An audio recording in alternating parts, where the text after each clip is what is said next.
to pray, chant the Islam call to prayer. You know, if you've been in Muslim countries, you've heard it with those sirens that go off, and then that wailing they do. Well, they're doing it in Catholic churches. This is unconscionable that this is happening. It flies in the face of reason.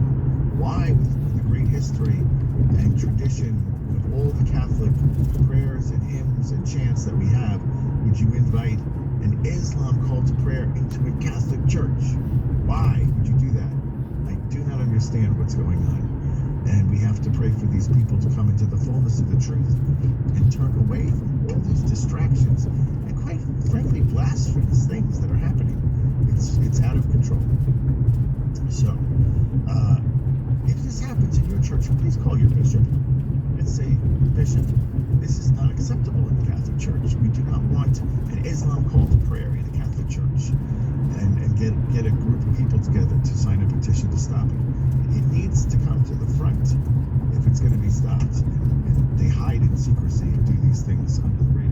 In 1,000 feet, use the left lane to turn left. Astral projecting. And this woman who made a call to Father Rehill asking about this, I think her question and Father Rehill's firm answer will be useful for us to know. So I was wondering, will you please talk a little bit about astral?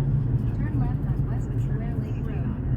And most importantly, how can we best protect our homes, children, like our spaces, from people who might be practicing this with negative intentions? Okay, well, this is not a mainstream thing you're talking about here. So astral projection is when somebody, usually occult, in the occult world, it describes going out of your body and going into the existence of another body, like an astral body or body of light, and through which you have a consciousness that can perform separately from your physical body. And this, I would say, is 100% in the realm of the demonic world, with the exception of bilocation, which is a gift from God that he bestows on his saintly people to accomplish things. In 400 feet, turn left. It's not like Turn left on Charnwood Drive. finance board meeting, but I also want to mention Turn left. the I be in two places, Lord. He doesn't do that. He actually just makes it happen. Turn left. And it's very rare. The astral projection is at Turn left on Charlgrove Drive. Turn left on Red Maple Drive. set of practices to try to move their body. Very dangerous and not something you want to be doing. Now, if somebody's doing this in your home and it's a child, I would say, this is direct. In half a mile, turn left on West South Boulevard. Never do this again. If it's an adult, I would kick them out of the home. I would just say, you need to get out. We're not doing any kind of crazy occult practices in this house. And if that's your intention, you need to find another place to go. Hopefully it's not a spouse. No. So no one's doing it in my home. I was just wondering if someone, In 1,000 feet, turn left. to anyone's home and do crazy things, or how do you protect just saying they don't have carte blanche. They don't have carte blanche. Turn left on West South Boulevard. And you're practicing your faith properly. The demons that are working with this individual are not going to want to go there. It's not a place that would be attractive to them. Don't be afraid. Don't worry about it. Just, this goes back into all sorts of Eastern, Japanese, Taoist, Hindu. In 3/4 of a mile, turn left on North Adams Road. But this is not something that's Catholic. It 100% is not anywhere near what we believe or want to participate in. So don't go there. For non-Catholics, here you have probably heard Catholics talking about mystics a lot before. And if you haven't heard about this before, In half a mile, use the left lane to turn left. The definition of a mystic would be a person who is especially chosen by God to receive mystical gifts and graces, which are freely given to the individual by the express will of God, and not through any special merit or choice of the individual who receives them. In other words, a person does not choose to become a mystic or to receive mystical graces, but is chosen by God to accomplish a specific purpose within the church, for the salvation of souls. And for the next clip is Father Rehill's answer to a question: the difference between people who claim to be medium and mystics. Just to explain briefly, Turn left on North Adams Road. not all psychics function as mediums. Anyway, here's the clip of Father Rehill. There are people who can see demons. That doesn't mean they're bad or they're doing something wrong. In fact, many of the saints could see them. So that's not a red herring for something that's off. But if you're the one initiating contact, if you're initiating contact with the world of the dead, that's a problem. So mystics are people who have apparitions and experiences of God, the Blessed Virgin Mary, and perhaps even saints. But it's initiated by In 3/4 of a mile, turn left on Auburn Road. demand. But that's what the mediums do. They call these things on demand. That's the big difference. And the ones that the mystics are seeing are fully canonized saints. Anyway, we're going to go back to Father John Farrell. In half a mile, use the left lane to turn left. I love listening to him because he often included examples from his day-to-day role as a priest and exorcist. The part where he talks about confession, we've heard it said by many other exorcists before, but I'm only sharing this here because he's telling it in his own way, which can often help us understand a certain subject matter much easier. Our Lady of Fatima, she said in Fatima, more people go to hell for sexual sin than any other category. That was 1918. How much worse has it been? I often pray with men in prison. Turn left on Auburn Road. Compulsions, and I've had them for years.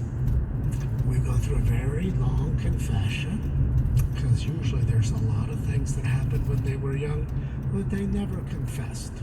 Teenage boys not exactly going to talk about finding magazines where he shouldn't have been finding magazines and doing stuff that's embarrassing. He'll be lucky if he's 19 and 20 and really admitting that in confession. So I always go to, okay, you've been to confession quite a few times. Oh, yeah. Well, let's talk about when the sexual stuff started happening, when you were 11, 12, 13. Yeah, when's the first time you confessed that? Oh, I might have been 25. See, did you hear this, Gabe?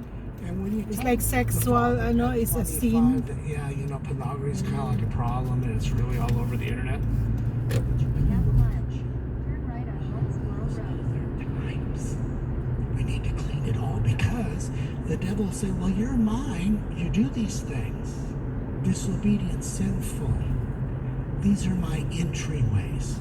Have you ever asked for forgiveness for that? And often I find guys say, no. And there's also a bunch of other stuff. Well, let's talk about it all. Let's wipe it all clean. Because that way the devil has nothing to hold on to you with. In 1,000 feet, turn right. Then at the roundabout, take the second exit. Saying that the titles and thumbnails of my videos clickbait, but the titles and thumbnails of the videos aren't related to the contents within. However, let me firmly say this. You can check every video that I have released before. Every title and thumbnail is related to the content of the video. And that is why I've always made it a point to share the timestamps of the videos on the pinned comment area to help out with your navigation. To watch a specific Turn right. Then at the roundabout, take the second exit on North Squirrel Road. Let's get back to Father Daniel Rehill again, as he shared the story of a woman who was a yoga enthusiast and later dabbling At the roundabout, take the second exit on North Squirrel Road. Catholic Church. Stacy is a mother of 2 college-age children, and prior to her being a Catholic, she took a journey to India in 2014 to become a yoga teacher, and then even deeper to go into Kundalini Yoga. And according to Stacy, it caused a little bit of havoc in her life, but she found her way back to Jesus through the prayers to the Blessed Mother. In 2.6 miles, turn right on University Drive. Battle going on for souls in the world. When we're condemning activities that are widely practiced in our so-called modern times these days, of course we're going to get a lot of criticisms, but be it as it may, I don't know what you're talking about comments, or this is bull, and so on. Some even flagged my videos for being racist because I shared what these priests comment on yoga, Buddhism, Hinduism, and most recently Saint Death in Mexico.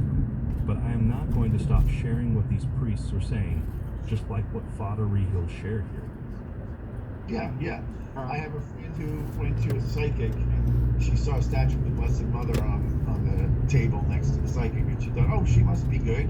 Our Lady's statue is here, and it turned out she wasn't very good. It was demons. Now, the Kundalini yoga gets into these things called chakras, and one of the chakras is the third eye. And truth be told, one of the worst possession cases I ever had was a young Catholic guy who tried to open his third eye, and that's where the demon went in. And then it took a year plus to get that guy into a state where he was okay again. And here she's sharing her journey in India, where she learned about yoga. And I wanted to go as deep as I could, so I said I'm going to India. Yeah, you don't mess around. Yeah. I want to get to the point, you know. I don't want to play around. I wanted to see if there was truth in it. These movements, these yoga movements, are forms of worship to pagan deities. Now we know there's only one God. So if there's only one God, who are these pagan deities? They're demons. So these movements are actually a form of worship to certain demons as you're making the movements and doing the meditation and the noises. In fact, just a few videos ago, I made a video about Kundalini Spirit, and there were many of you who shared your horrible experience with it. And hopefully anyone who sees some of the comments will be able to learn a lesson or two.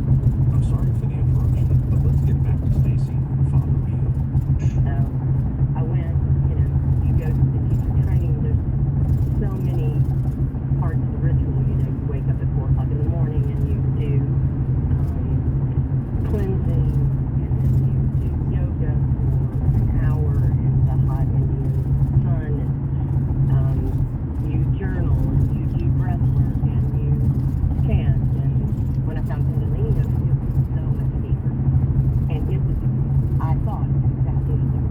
You go in, you're meditating, and you are, it's a lot clearer than in Hatha yoga, where you're doing, you know, you're at the YMCA and you're doing these movements, and it feels a lot like fitness. This felt like worship. The spiritual. That was actually deep. Okay, so most of the listeners probably do not know what that means. Kundalini. This is the type of yoga that focuses on awakening the Kundalini energy that's said to be a coiled up snake at the base of the spine. Is that right? Yes. Okay, so right away, that should have huge warning bells going off all over the place. Right. It should. And it did in some way. You know, it's like, that sounds a little yanky. Yeah. I don't know, you know, but these people. In 1,000 feet, use the right lane to turn right on University Drive. Like they have these bad intentions. They're telling you, and always in the occult, they're like, you have to go deeper. You know, you have to face your fears. You have to, and I truly feel like God was protecting me through all that, because I never Turn right on University Drive. awakening, as they say. I was trying to, but I didn't, and I think that was the lesson. You've arrived. Destination is on your left. I knew that even in those moments, I was still always talking to Jesus. By the way, this conversation between Stacy and Father Rehill was actually 25 minutes long, but I had to cut the whole thing down to close to 3 minutes to fit into this video. If you'd like to listen to the whole thing, which I definitely think you should, you can check it out at Radio Maria. There's a link in the description box below if you want to check it out there. And for the final part of this video, I'd like to share 3 more clips with you. One is about asking for help from our guardian angels to look for our partners in life, and then a couple more clips from Father Vincent Lambert, now about the guardian angels. For those who still have difficulty accepting the idea of guardian angels who are constantly by our side, they will have even more difficulty accepting what Father Farah was saying here. But I hope for some of you non-Catholics listening to this will be more open to listen and understand what is being shared here by this exorcist. Now, you have a guardian angel, they have a guardian angel. Your family is assigned a guardian angel for the family. Put them all to work. Seriously. Speak to their angel. Be with them. Watch over her. Keep her from places she shouldn't be going. And guardian angel family, don't let anything come into this house that shouldn't be here. Whether intentionally or not intentionally. Let nothing evil come into this house. There was a story told one time of a young man who was going out doing a lot of stuff he shouldn't be doing, and Mom was really concerned because he was kind of looking disheveled, and he came in the back door one day, and Mom had been involved in the charismatic renewal, and she was cooking in the kitchen, and she just turned around and faced her son at the doorway and just said, "If there's anything evil in you, be gone." And literally he took a step back and was shocked by that, but there was something present in